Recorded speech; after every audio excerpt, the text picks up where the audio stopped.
کہ آس پاس آپ نے بھی دیکھا ہوگا، بلکہ مسجد کے باہر کھڑے ہو کے سگریٹ پی رہے ہیں، بس میں 2 یہ ختم کر کے میں آ رہا ہوں، اور وہ اندر مسجد میں آ جاتے ہیں. یہ کیا ہے؟ اللہ المستعان. حالانکہ اللہ کے نبی صلی اللہ علیہ وسلم نے بدبودار منہ لے کر مسجد میں آنے سے روکا ہے. پاکیزہ ہے لہسن، پاکیزہ ہے پیاز، اس کی ایک سمیل ہے کچا اگر کھایا جائے. جی. تو اللہ کے نبی صلی اللہ علیہ وسلم نے سختی سے منع کیا، من آکل الثوم والبصل فلا یقربن مصلانا. جی. آپ نے فرمایا جس نے یہ لہسن اور پیاز کچا کھایا ہو تو وہ ہماری مسجد کے قریب بھی نہ آئے. تو یہ سگریٹ تو بدبودار ہے، نہایت کری اس کی بدبو ہے. بلکہ ابھی کل پرسوں کی بات ہے کہ میں گلی سے گزر رہا تھا تو ایک سمیل آئی. میں نے بیٹے سے کہا یار یہ جاتے ہوئے سمیل آئی تھی آتے ہوئے. کہتا بابا آج میں نے جس کے ساتھ نماز پڑھی اس کے منہ سے بھی سگریٹ کی بو آ رہی تھی، اتنی بو، اتنا برا لگ رہا تھا. تو یہ ناگوار گزرتی ہے انسانوں کو بھی اور اللہ کے فرشتوں کے لیے بھی. ٹھیک. تو اس لیے یہ سگریٹ چھوڑ دینی چاہیے جو آپ کی عبادت میں بھی رکاوٹ بنتی ہے. ٹھیک ہے. کالر ہے ان کی جانب بڑھتے ہیں. السلام علیکم. وعلیکم السلام. اسما اعجاز لاہور سے. شکریہ بہن آپ نے کال کی. فرمائیے کیا پوچھیں گی آپ؟ میں مفتی صاحب سے یہ پوچھنا چاہ رہی تھی، ہم یہ جس جگہ پہ نئے گھر ہم نے بنایا ہے، ہمیں تقریباً 8-9 سال ہو گئے اس جگہ پہ رہتے ہوئے. تو نا ہم جب سے اس گھر میں آئے ہمارے حالات بہت خراب ہیں، ایک کے بعد ایک پریشانی. میرے ہسبینڈ کی ڈیتھ ہو گئی، میرا بیٹا شدید بیمار ہو گیا، دوسرا بیٹا جل گیا، اور میں خود بہت سیریس حالت میں. ہمارے آئے دن کوئی نہ کوئی نقصان ہے، مطلب ایک کے بعد ایک پریشانی، ایک کے بعد ایک پریشانی آ رہی ہے. تو میں مجھے ساتھ یہ پوچھنا چاہتی ہوں، مجھے کافی لوگ کہہ رہے ہیں کہ آپ لوگوں کو یہ جگہ راس نہیں آئی تو آپ لوگ یہ جگہ بدلیں. تو میں اس بارے میں پوچھنا، اس بارے میں کیا حقیقت ہے کہ آیا واقعی یہ جگہ ہمیں راس نہیں آئی اس وجہ سے ہے، یا ہم جگہ بدلیں گے تو ٹھیک ہو جائیں گے معاملات، یا پھر یہ قدرت کی طرف سے ہے اور ہمیں کیا کرنا چاہیے؟ اللہ تعالیٰ آسانیاں کرے میری بہن آپ کے لیے. میں یقیناً آپ کی اس بات کو سمجھ سکتا ہوں جس پین میں آپ. میں بھی گزارش کرتا ہوں بھٹی صاحب سے، شکریہ آپ نے کال کی، میں جواب لیتا ہوں. سر فرمائیے اس بارے میں. یہ ہمارا عمومی رویہ ہے کسی بھائی کو تسلی دینے کا، اس کی ڈارس بتانے کا، کہ پہلے جا کر اس کو مزید مایوس کرتے ہیں. جی. کہ آپ کو یہ جگہ راس نہیں آئی. بھائی اتنی مشکل سے ان بیچاروں نے مکان بنایا ہوگا، زندگی بھر کی جمع پونجی لگا کے تو ایک مکان بنایا ہے. اب تو وہ کہہ رہے ہیں ہسبینڈ بھی فوت ہو گئے ہیں، تو اب وہ کہاں جائیں؟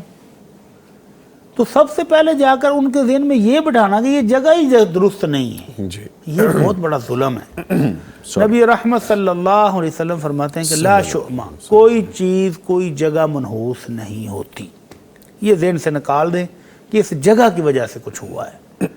تو یہ باقی ہوا کیوں ہے؟ تو اللہ کی طرف سے آزمائش ہے. اللہ نے تو -1 کا کوئی کنسیپٹ ہی نہیں رکھا. فرمایا وَلَنَبْلُوَنَّكُمْ بِشَيْءٍ مِّنَ الْخَوْفِ وَالْجُوعِ وَنَقْصٍ مِّنَ الْأَمْوَالِ وَالْأَنفُسِ وَالثَّمَرَاتِ وَبَشِّرِ الصَّابِرِينَ. اللہ نے کہا ہم نے ہر بندے کا امتحان لینا ہے. کبھی بچے دے کر واپس لے لیں گے، کبھی پھل پکے ہوئے کھانے نہیں نصیب ہوں گے، کبھی بھوک آئے گی، کبھی خوف آئے گا. تو یہ ساری چیزیں ہر مومن کی زندگی میں کسی نہ کسی صورت میں موجود ہیں، تو آتی ہیں، ہر بندے کی زندگی میں آتی ہیں. تو اس لیے میری بہن پریشان نہ ہوں اور اس گھر میں رہیں، خوش اخلاقی سے رہیں، خوش طریقے سے رہیں. اس میں تلاوت لگائیں، خود تلاوت کریں، نمازوں کی پابندی کریں، اللہ کی رحمتیں آئیں گی. اور یہ گھر آپ کے لیے بیچ کر کوئی دوسرا گھر لینا ممکن نہیں ہوگا. اب آپ کے سر پر خامد بھی نہیں ہے، تو اس لیے آپ یہ ذہن سے نکال دیں کہ یہ گھر کی وجہ سے ہو رہا ہے. لیکن اگر آپ کا ذہن پکا بن چکا ہے کہ یہ سارا کچھ ہو رہا ہے تو یہ گھر کی وجہ سے ہی ہو رہا ہے، تو پھر اس کو بدل لینے میں بھی کوئی حرج نہیں ہے. نبی کریم صلی اللہ علیہ وسلم کے پاس کچھ لوگ آئے، کہنے کہ اللہ کے نبی ہم فلاں جگہ رہتے تھے، ہمارے گھر میں بڑی برکت تھی، ہمارے گھر کے افراد بہت تھے، مال و مویشی بہت تھا، پھر ہم فلاں جگہ پر منتقل ہو گئے ہیں، جب سے اس گھر میں آئے ہیں مویشی ختم ہو گئے ہیں، گھر کے افراد مر رہے ہیں. تو آپ نے فرمایا ذروہا ذمیمہ، اگر اسی طرح اس کی حالت ہے تو پھر چھوڑ دو، کیوں نہیں دیتے، چھوڑ دو اس کو، گھر بدل لو. تو اس لیے یہ عقیدے کی اصلاح کے لیے ضروری ہے کہ کوئی جگہ کوئی چیز منحوس نہیں ہے. لیکن اگر آپ کے ذہن میں یہ شیطان نے ٹیکہ لگا دیا ہوا ہے کہ یہ گھر کی وجہ سے ہو رہا ہے تو پھر بدل لینے میں بھی کوئی حرج نہیں۔ بڑی صاحب سب سے پہلی بات جو آپ نے کی نا عقیدے کی درستگی کے لیے یہ ضروری ہے، یہ بات سب سے اہم ہے۔ میں اپنا ایکسپیرینس شیئر کرتا ہوں۔ ہم نے جہاں پہ نیا گھر خریدا ماشاءاللہ بڑا اچھا اور بڑے شوق سے، جیسے نیا گھر بندہ بڑی مشکل سے خریدتا ہے، خریدنے کے کچھ سالوں کے بعد چھوٹے بھائی کی ہم نے ایک جگہ انگیجمنٹ کر دی، اور انگیجمنٹ کے دوران ہمارے گھر کے پیچھے ایک گوڈاؤن تھا ربڑ کا، وہاں پہ آگ لگ گئی۔ جب آگ لگی تو اس آگ نے میرے گھر کو بھی بہت شدید نقصان پہنچایا، کلرز کو، جو اکوپمنٹ الیکٹرانک لگے ہوئے تھے ان کو بہت سارا نقصان ہوا۔ تو لوگوں نے آگے کہنا شروع کر دیا کہ آپ نے جو نئی جگہ رشتہ باندھا ہے نا بھائی کا، ہاں وہ غلط۔ میں نے کہا خدا کے بندو، اس بیچاری بچی کا کیا قصور ہے؟ اور خیر ایسی بہت سی باتیں ہوئی، میری والدہ نے مجھ سے بہت زیادہ اس بارے پہ ڈیبیٹ بھی کی، لیکن میں نے کہا عقیدے کی درستگی کے حوالے سے آج الحمدللہ شادی بھی وہاں پہ میرے بھائی کی، دو پیارے خوبصورت بیٹا بیٹی بھی ہیں، بہترین لائف چل رہی ہے، اور ہم اس گھر میں رہ بھی رہے ہیں۔ اس لیے میری بہن آپ بھی اپنے عقیدے کو مضبوط بنائیں، مضبوط کریں، اور اللہ تعالیٰ سے رحمت کی امید رکھیں اور دعا کریں۔ ماشاءاللہ، ٹھیک ہے۔ کالر ہیں جو ان کی جانب بڑھتے ہیں۔ السلام علیکم۔ وعلیکم السلام ورحمۃ اللہ۔ قربان صاحب لیا سے کال کریں سر، شکریہ کال کرنے کا، فرمائیے کیا سوال ہے آپ کا؟ جی سوال وہ بسم اللہ اور بسم اللہ الرحمن الرحیم، جی یہ بسم اللہ بھی استعمال ہو سکتا ہے، کہاں پہ ہو سکتا ہے؟ اور بسم اللہ الرحمن الرحیم وہ کہاں پہ استعمال ہو سکتا ہے، یا صرف بسم اللہ الرحمن الرحیم ہی استعمال کرنا ہے؟ ٹھیک ہے جی، شکریہ آپ نے کال کی، میں جواب لیتا ہوں۔ سر فرمائیے اس بارے میں۔ نبی کریم صلی اللہ علیہ وسلم نے مختلف مواقع پر بسم اللہ ہی پڑھا ہے۔ جی مثال کے طور پر آپ واش روم جانے لگے ہیں تو بسم اللہ اللہم انی اعوذ بک من الخبث والخبائث۔ میاں بیوی مخصوص حالات میں ملنے لگے ہیں تو وہاں پر بھی بسم اللہ اللہم جنبنا الشیطان۔ تو یہ کچھ مقام جہاں پر اللہ کے نبی نے صرف بسم اللہ پڑھا ہے وہاں پر بسم اللہ پڑھے۔ کھانا کھانے سے پہلے بھی آپ نے صرف بسم اللہ کہا ہے۔ جی تو قرآن مجید کی تلاوت کرتے وقت جب سورت کی ابتدا ہوگی تو پھر وہاں پر بسم اللہ الرحمن الرحیم۔ تو یہ آپ ہر مواقع کے حساب سے ہے کہ جس موقع پر آپ نے بسم اللہ کہا ہے وہاں پر بسم اللہ ہی کہیں گے، اور جہاں پر بسم اللہ الرحمن الرحیم ہے وہاں پر پورا پڑھیں گے۔ ٹھیک ہے۔ اچھا بڑی صاحب مجھے بریک پہ جانا ہے، لیکن ایک یہاں پہ ایجوکیٹ کرنے کا موقع بڑا زبردست آ گیا۔ میاں بیوی کا جب پرسنل جو بھی لمحات ہوتے ہیں اس میں بسم اللہ کے حوالے سے لوگوں میں یہ شاید کانسیپٹ ہے، یا بہت سارے لوگوں کو میں نے یہ سنا ہے کہتے ہوئے کہ اس حالت میں یا اس معاملے میں بھی بسم اللہ کہنی چاہیے۔ اس مت کو توڑیں، نکلے اس چیز سے باہر اور دین کی رہنمائی لیں۔ یہ نیکی کا کام ہے، یہ خیر کا کام ہے۔ اللہ کے نبی صلی اللہ علیہ وسلم نے صحابہ کرام سے کہا کہ اگر میاں بیوی آپس میں ملاقات کرتے ہیں مخصوص حالات میں تو خاوند کے لیے یہ بھی صدقہ لکھا جاتا ہے۔ تو صحابہ بھی حیران ہوئے، اللہ کے نبی یہ بھی نیکی ہے؟ اللہ اکبر۔ تو آپ نے فرمایا اگر وہ یہی خواہش کسی گناہگار طریقے سے پورا کرے تو گناہ ہوگا۔ جی جی، بدکاری کی صورت میں، زنا کی صورت میں جو عورت اس کا حق نہیں ہے اس کے ساتھ کرے تو پھر گناہ ہوگا؟ کہاں یہ ہوگا۔ تو فرمایا اگر یہی خواہش اپنی فطری اپنی بیوی سے پوری کرے گا تو پھر نیکی بھی ملے گی۔ تو یہ عبادت ہے بھائی، عبادت سمجھ کر کریں گے، سنت طریقے کے مطابق کریں گے تو عبادت کہلائے گا۔ اور سنت طریقہ اور ادب یہ ہے کہ آپ بسم اللہ پڑھیں، بسم اللہ اللہم جنبنا الشیطان وجنب الشیطان ما رزقتنا۔ معنی کیا ہے کہ اللہ تیری توفیق سے یہ عمل شروع کرنے لگے ہیں، اللہ ہمیں شیطان سے محفوظ کر لیں۔ اور جو اس ملاقات کی صورت میں اللہ تو رزق میں بیٹا یا بیٹی دے اس کو بھی شیطان سے محفوظ کر لے۔ تو اللہ کے نبی صلی اللہ علیہ وسلم کے ارشاد گرامی اگر اس ملاقات کے بعد بچہ یا بچی کا پریگننسی ہو جاتی ہے تو اللہ اس بچے کو بھی شیطان سے محفوظ کر لیتا ہے، سبحان اللہ، زندگی بھر وہ شیطان کے عملوں سے بچ جاتا ہے۔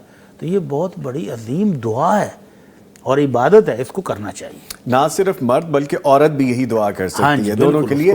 اور اس چیز سے باہر آئیے کہ یہ کانسیپٹ چونکہ ہمارا فوری ذہن جاتا ہے کہ شاید پاکی ناپاکی والا معاملہ ہے، لیکن میاں بیوی کا یہ رشتہ اللہ تعالیٰ کی طرف سے بنایا ہوا بڑا پاکیزہ رشتہ ہے اور یہ عمل بھی پاکیزہ ہے، تو اس کے لیے دعا باقاعدہ کرنی چاہیے۔ اینی یہ بات جب آ گئی سر راہ گفتگو کے دوران تو پھر ہمیں اس کو کمپلیٹ کرنا ضروری تھا۔ کل ہی میں نے یوسف سراج صاحب کی ایک پوسٹ پڑھی تھی جس میں باقاعدہ اس کی انہوں نے ڈیٹیل بھی لکھی تھی